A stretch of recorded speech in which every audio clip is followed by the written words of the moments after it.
El desarrollo de nuestra habilidad no consiste en que lleguemos a ser conocedores de las aperturas y diestros en los finales, porque no hay desarrollo sin armonía.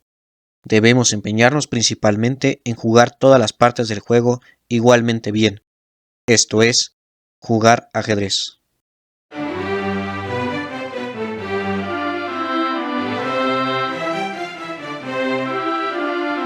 Año 1904. En el oriente del planeta se libra la guerra ruso-japonesa. En el sur del continente americano estalla la guerra civil uruguaya. Se funda la FIFA, así como algunos clubes de fútbol emblemáticos. En Norteamérica, Theodore Roosevelt es reelecto presidente de los Estados Unidos. En México, el país se encuentra sumido en el periodo denominado como Porfiriato. Nuevamente el general Porfirio Díaz es reelecto presidente para un nuevo periodo presidencial. Es la octava vez desde 1877. Será su última antes de que inicie la Revolución Mexicana en 1910. El mundo aún estaba cultivando los hechos que darán forma al nuevo siglo, el siglo XX. Carlos Jesús Torres Repetto nació en Mérida, Yucatán, un 29 de noviembre de 1904. Una tierra que estuvo en conflicto durante medio siglo y apenas 3 años antes había culminado la llamada Guerra de Castas. Penúltimo hijo de 7 hermanos, se sabe que su padre Egidio Torre fue quien le enseñó a jugar ajedrez desde una edad temprana. Según testimonio del propio Torre, cuando tenía 5 años le regalaron un tablero y hasta un año más tarde ya sabía mover las piezas. Es difícil saber qué ocurrió con él durante su niñez, mismo periodo que estalló la Revolución Mexicana. Tampoco se sabe qué tanto su vida se vio afectada por este conflicto. Lo que sí se sabe es que cuando él tenía 11 años, su familia se mudó a Nueva Orleans, en Estados Unidos, en una época en la que sin duda era más fácil acceder a dicho país. Ahí fue donde aprendió el idioma inglés y frecuentó los círculos ajedrecísticos de la ciudad. Según el propio Torre, los primeros libros que leyó sobre el juego fueron The Art of Chess y The Principles of Chess. Este último sin duda influyó bastante en su estilo de juego. Su comprensión y capacidad con las piezas no pasó desapercibida, y a la temprana edad de 13 años, Edward Z. Adams, conocido promotor y maestro de ajedrez de los Estados Unidos, se convirtió en su mentor.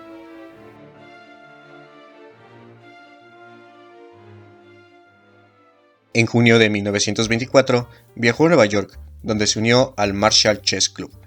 Rápidamente se midió con los mejores ajedrecistas del club antes mencionado, demostrando su superioridad. Más tarde, compitió en un torneo cerrado donde se enfrentaría a los más fuertes de Nueva York, como Kupchik y Morris Shapiro, aunque exceptuando a Frank Marshall y a Capablanca. En esta competencia, le sería más difícil, pues quedaría debajo de ambos jugadores. No obstante, en el futuro demostraría su superioridad ante tales rivales. Posteriormente, en agosto de 1924, participó en una nueva competencia, esta vez el Campeonato de Nueva York. Aunque no asistió nuevamente Marshall, Capablanca e incluso el antes mencionado Kupchik, Carlos Torre logró imponerse vencedor luego de ganar en un match de desempate ante un talento en ascenso de aquellos años, de nombre Jennings, con marcador de 3-1. De esta forma, Carlos Torre se proclamó campeón del estado. En este mismo año, el mexicano entró al Campeonato del Oeste de Estados Unidos, celebrado en Detroit. En esta competencia eran invitados los ajedrecistas más fuertes de los principales estados de la Unión Americana, por lo que el vencedor podría ser considerado como el campeón de los Estados Unidos de América. Torre asistió a este evento como representante de la Gran Manzana. Después de 16 enfrentamientos, se alzó con el liderato con una diferencia más que convincente del resto de sus rivales. 12 victorias, 4 empates y ninguna derrota, sus triunfos se reprodujeron en forma de elogios de la prensa por su modo de juego. No cabía duda, quitando a Marshall y a Capablanca, no había quien le ofreciera oposición en el país norteamericano. Todo esto a la temprana edad de 19 años.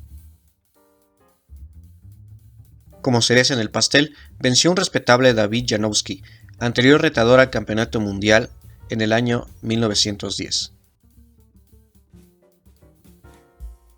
Las brillantes exhibiciones del yucateco rápidamente cruzaron el mar hasta Europa, a los oídos del excampeón mundial Emanuel Asker, el cual elogió su talento y su próspera carrera.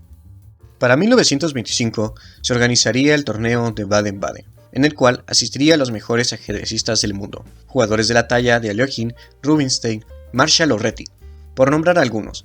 Se encontraban presentes a la cita. Afortunadamente para Carlos Torre, su emergente fama y la declinación de Capablanca por jugar dicho torneo fueron suficientes para que el mexicano asistiera a tan honorable gala ajedrecística por encima de Kupchik. En ruta al torneo embarcó, Frank Marshall y Carlos Torre usaron el tiempo para experimentar aperturas de cara a las hostilidades. Tanto el viaje como la exposición a tan alta competencia no parece haber beneficiado al mexicano, el cual se notó apreciablemente nervioso y cauteloso en su modo de juego. Esto lo terminó pagando caro, culminando una mala participación, quedando en 10º lugar de 21 posibles. Curiosamente, esto no impidió un destacable empate con el futuro campeón del mundo, Alexander Aljochin. Ya en el torneo de Marienbad, 8 días después, Torres se vio más suelto, volviendo a su estilo de juego más arriesgado, sacando un honroso tercer lugar junto a Marshall. Un pequeño abrebocas de lo que sería su participación en la justa que se disputaría en Moscú en noviembre del mismo año. Había llegado la hora de enfrentar a los más grandes rivales de la época. En esta ocasión asistiría a los mejores jugadores rusos, así como también Emanuel Lasker y el actual campeón del mundo José Raúl Capablanca. Era la oportunidad para que Torre se midiera con los mejores y demostrara su valía. Este torneo es destacable por varios motivos. Marcó un parteaguas para Torre y lo colocó como una leyenda del ajedrez. El mexicano tuvo un comienzo grandioso, llegando a compartir la primera posición durante las primeras rondas. Solo después de perder una partida contra Bogolyubov, quien a la postre sería campeón del torneo, fue que aflojó el paso. Aún así, no dejó de mantenerse las primeras posiciones, sino hasta el final, cuando perdió algunas partidas importantes contra rivales del fondo de la tabla, y con ello cedió su lugar a Marshall y Capablanca. Aún así, logró un más que fenomenal 5º lugar. Durante la competencia, logró un destacable empate contra el entonces campeón del mundo José Raúl Capablanca, pero sin duda, su partida más memorable fue precisamente cuando logró vencer a Emanuel Lasker usando su apertura homónima con un sacrificio de dama y una combinación brillante conocida hoy día como molinillo. Al respecto, Varely Eremeev, organizador del torneo de Moscú, refirió sobre Carlos Torre: "Nunca olvidaré el temperamento con el que Torre experimentó su victoria sobre Lasker. Con ambas manos agarró la mano extendida de Lasker y con palabras de alegría le dijo rápidamente algo. Los espectadores dieron una verdadera ovación y los directivos no pudieron calmar a los aficionados del guapo mexicano durante mucho tiempo". En su visita en Leningrado, escribe un manuscrito titulado El desarrollo de la habilidad ajedrecística y participa en un pequeño cuadrangular contra algunos jugadores fuertes de la ciudad. Este evento cobró los estragos causados por el agotador torneo de Moscú, pues perdió un par de partidas que en otros términos quizá pudo haber ganado.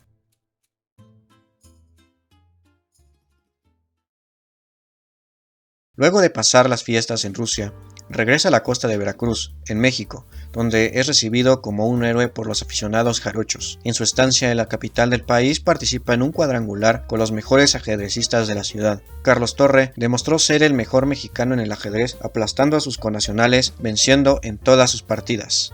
En 1926 regresa a los Estados Unidos. Participa ahí en un nuevo torneo en la ciudad de Chicago. Hasta el final de la competencia logró mantenerse en primer lugar y únicamente perdió el liderato hasta la última partida de manera sorpresiva. Después de todo lo contado, el ascenso vertiginoso en su juego y la fama de Carlos Torre suponían el presagio de lo que sería una carrera digna de una leyenda.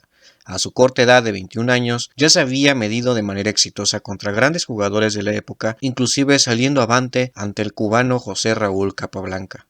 Para algunos, era probable estar viendo a un próximo campeón del mundo. Luego del torneo de Chicago, sufrió un colapso nervioso, lo cual lo hizo acabar con su prometedor futuro en el mundo del ajedrez. La razón de su salida tan abrupta ciertamente está cubierta de un halo de misterio debido a las condiciones en las que se dio. Existen algunas hipótesis sobre la naturaleza de su decisión. Algunas fuentes sugieren que la visita en Moscú y la gente con la que habló no cayó nada bien al gobierno de los Estados Unidos, lo que sostiene la teoría de que fue drogado y luego expulsado de aquel país, después de recibir una paliza y de un incidente sin aclarar en la ceremonia de clausura en aquel torneo de Chicago, donde sorpresivamente quedó segundo lugar. Tales afirmaciones apuntan a que Torre se sintió investigado tanto por los servicios secretos norteamericanos como por los rusos, lo cual acrecentó su paranoia y por tanto su malestar. Otras fuentes aseguran que en aquel tiempo el mexicano sufrió un desengaño amoroso que lo llevó a tal condición, aunque realmente nunca fue visto con mujeres en aquellos momentos. Como mencionó el propio Torre, el motivo de su salida se debió a dificultades económicas. Lo anterior explicaría su estancia inusual en la capital rusa, en la cual, al llegar, ni siquiera contaba con un abrigo para el frío. No obstante, la teoría más aceptada fue el desinterés del mexicano provocado por el estrés y el nivel de exigencia de la alta competencia característico del ajedrez. Cuando jugaba partidas de exhibición mostraba sus mejores dotes tácticos, con jugadas llenas de vigor y atrevimiento, en contraparte de las partidas de torneo, donde se le miraba cauteloso y poco franco con su naturaleza de juego. La verdad es que la actitud del mexicano hacia el tablero no giraba en torno al deseo de ganar o el miedo a perder, sino hacia el valor artístico y estético de cada partida, por lo que su estilo no era compatible con el modelo competitivo del ajedrez de élite. Como ejemplo de lo anterior, una vez ya retirado, jugaba partidas amistosas en las cuales, después de lograr obtener una posición ganadora, solía ofrecer sorpresivas tablas a sus rivales, pues le inquietaba más que ganar, lastimar el ánimo de sus contrincantes. A partir de su retiro, se sabe que Torre pasó por distintas instituciones mentales en las cuales recibió terapia de electrochoques, los cuales acentuaron más sus problemas. En una entrevista, señala el propio Torre que luego de su retiro consiguió un trabajo en la botica de su hermano en el cual, según él, se calentaba menos la cabeza que jugando al ajedrez. No obstante, aún después de su salida de la alta competencia, Torre no dejó de cultivarse, se dedicó al estudio de la filosofía y la psicología, además de continuar estudiando y resolviendo problemas de ajedrez. Era gran lector y amante de los números. A pesar de sus logros, no se veía a sí mismo como un genio, sino como alguien cuya genialidad en el estilo de juego se debía a la constancia y a la terquedad. Curiosamente, se refirió a su victoria ante Lasker como una suerte, pues el alemán no estaba del todo concentrado en la partida, mencionó Torre, con lo cual se nota la profunda admiración y respeto que sentía hacia el ex campeón del mundo. En 1975 fue internado en un asilo para ancianos en su natal Mérida. En 1977 la FIDE decide otorgarle el título de Gran Maestro Internacional de forma honorífica. El mexicano Carlos Jesús Torre Repetto, un 19 de marzo de 1978, fallece a la edad de 74 años.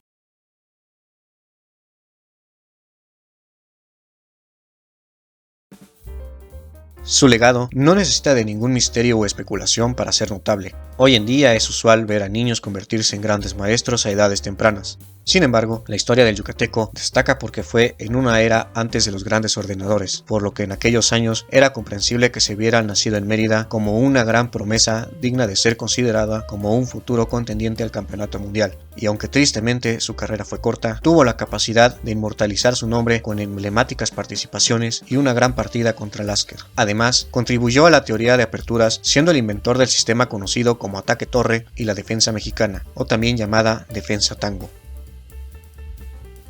Orgulloso mexicano e ilustre representante del ajedrez latinoamericano. Si te gustaría saber más sobre su carrera y sus partidas, puedes buscar el libro Vida y Partidas de Carlos Torre, escrito por Gabriel Velasco, donde se ahonda sobre sus partidas más destacadas. Asimismo, puedes consultar el propio trabajo escrito por el mismo Torre, El desarrollo de la habilidad en ajedrez. En otros medios, recientemente en el año 2019 se estrenó el documental Torre por Torre, donde se ahonda sobre la controversia de su repentina retirada del mundo del ajedrez antes mencionada. Al respecto, me gustaría saber tu opinión. ¿Crees que Carlos Torre se hubiera convertido en campeón del mundo de haber continuado con su carrera? Personalmente, creo que es difícil saber del verdadero potencial del joven yucateco, pero visto el comienzo de su carrera, no cabe duda de que hubiera estado muchos años en la élite.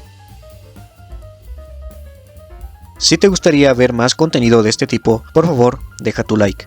Por otro lado, si te gustaría que hablara de un tema en particular relacionado con el tema del ajedrez, no dudes en comentarlo. Espero verte en un nuevo video.